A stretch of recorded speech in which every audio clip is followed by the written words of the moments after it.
अखिलेश यादव जिनकी परीक्षा 2027 में होनी है, लेकिन उस परीक्षा का नतीजा क्या होगा ये उनके 26 की पॉलिटिक्स से तय होगा। इस बीच एफआईआर को लेकर अखिलेश यादव ने सवाल उठाए हैं। अखिलेश यादव ने सोशल मीडिया एक्स पर पोस्ट करके लिखा, जैसे चुनाव में मतदान का प्रतिशत और परिणाम घोषित करने में देर होने से जनता को आशंका होती है, ठीक वैसे ही आशंका मतदाता सूची के प्रकाशन की तिथि टाले जाने से हो रही है। कहीं मानवीय भूल के बहाने मतदाताओं का आंकड़ा बढ़ ना जाए। ध्यान रहे, इस बार पीडीए प्रहरी और चौकन्ने कर रहे हैं। ये अखिलेश यादव अपनी पूरी पार्टी को लिफ्ट के लिए कम समय मिला, तब भी ये आरोप थे। फिर बीजेपी पर संगीत रागी जी अखिलेश यादव आरोप लगाने लगे कि देखिए अब तो ये बीजेपी ने अपने लिए ही गड्ढा खोद दिया। अब जब समय सीमा और बढ़ा दी गई है तब समस्या और ज्यादा बड़ी हो गई है।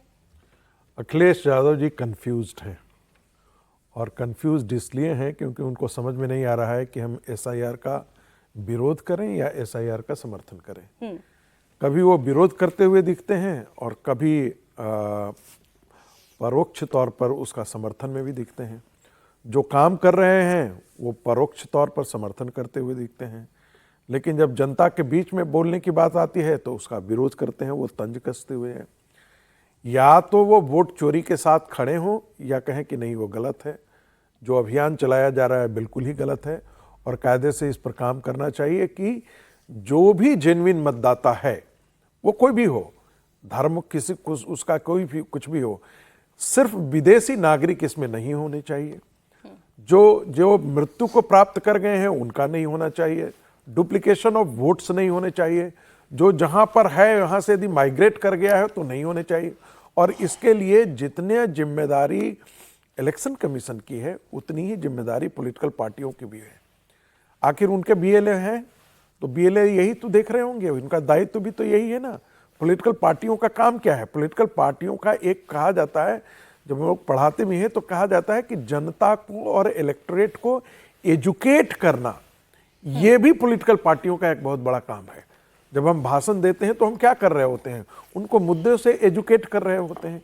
तो यदि एसआईआर का मामला है तो एसआईआर का मामला तो बस इतना ही है ना कि जो जेन्युइन वोटर है वो इलेक्टोरल रोल में उसकी जगह बन जाए। अब उसमें समय लग रहा है, बिल्कुल समय लग रहा है। हम तो चाहते हैं कि और भी गंभीरता से हो, इसलिए क्योंकि यदि आधार कार्ड फेक बनाया गया है, यदि वोटर आई कार्ड गलत बनाया गया है, उनकी जांच पड़ताल करने के लिए यदि समय लगता है इलेक्शन कमीशन को तो बिल्कुल लगाना चाहिए। ये कोई ऐसा है तो नहीं, एक जिसे हम कहते हैं रिटन ऑन स्टोन तो नहीं है ना, पत्थर की लकीर तो नहीं है। यदि मान लेते हैं कि हमको 6 के बजाय यदि 10 फरवरी या 10 मार्च उनको जाना है, मुझे कोई आपत्ति नहीं है, इससे समय के बदलाव में कोई आपत्ति नहीं है।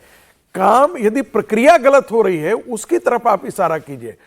कोई काम यदि 10 दिन के बाद यदि 15 दिन हो रहा है, हमको दिखाई दे रहा है, क्योंकि बीएलए जो काम टारगेट पर करना चाहिए था वो बेचारे नहीं कर पाए हैं। आप ही तो कह रहे थे कि बहुत ज्यादा उन पर प्रेशर है, तो यदि बहुत ज्यादा प्रेशर है तो समय तो लगेगा, हो सकता है उसको एक्सटेंड कर दिया हो।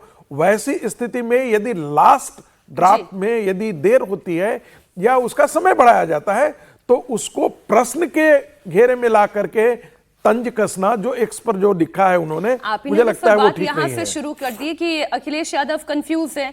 अब या तो वो कंफ्यूज है और साथ साथ जनता को भी कंफ्यूज करना चाह रहे हैं। लेकिन 24 में अखिलेश यादव का जब हम परफॉर्मेंस देखते हैं तो कितना शानदार उत्तर प्रदेश में पीडीए ने काम कर दिया।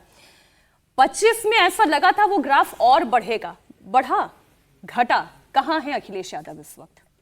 निश्चित रूप से देखिए, अगर जो 24 में अखिलेश यादव ने उत्तर प्रदेश लोकसभा चुनाव में जो प्रदर्शन किया था, अगर वो अखिलेश यादव के संगठन क्षमता के कारण होता, वो अखिलेश यादव के जनता से जो अपील है उसके कारण होता, और जनता को लगता कि भाई अखिलेश यादव ने जो बात कही है उसको कंटिन्यूटी अगर रहती तो उपचुनाव में भी वैसा अखिलेश यादव प्रदर्शन करते हैं। तो वो तक तात्कालिक था जो 2024 में उन्होंने जो प्रदर्शन किया था कि जो कहते हैं ना तुक्का लग गया, कि एक बार लग गया।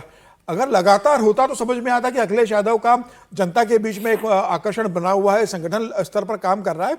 और अभी चल रहा था कि भाई सबका नया साल कैसे गया, पिछला साल अभी तक कैसे गया है। तो देखिए जो पराक्रमी व्यक्ति होता है, जो पराक्रम करते हैं, उनका हर समय अच्छा जाता है। ठीक है, थोड़ा अप्स एंड डाउन आता है, लेकिन उनके लिए हमेशा समय अच्छा रहता है। प्रधानमंत्री मोदी ने अपने जीवन में हमेशा पराक्रम किया है, हर दिन उन्होंने मेहनत की है, उन्होंने कभी फल की चिंता नहीं की।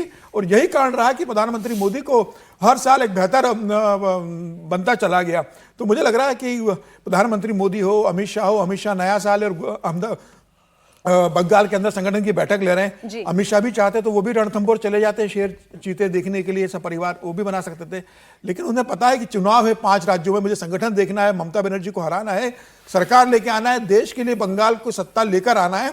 तो वो संगठन का काम कर रहे हैं। संगठन, पार्टी, देश उनके लिए पहले है, परिवार उनके लिए बाद में है। और जिनके लिए परिवार पहले है, पार्टी बाद में है, देश का कोई पता ही नहीं, वो लोग आराम से छुट्टियां सपरिवार मनाने जाते हैं। फिर वो नया साल हो, फिर होली हो, दशहरा, दिवाली हो, या बिना किसी काम के भी विदेश दौरे करते हैं। तो जो पराक्रमी लोग होते हैं उनके लिए हर दिन बेहतर होता है।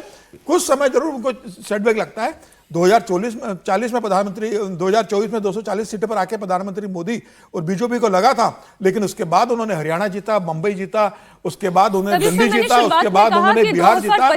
4 विधानसभा चुनाव पार्टी ने अपने दम पर जीते। बीजेपी के लिए 2025 भी बहुत अच्छा जाने वाला रहा, इसमें कोई दो राय नहीं है, क्योंकि जैसी भी परिस्थिति हो वो जंग लड़ना नहीं छोड़ते।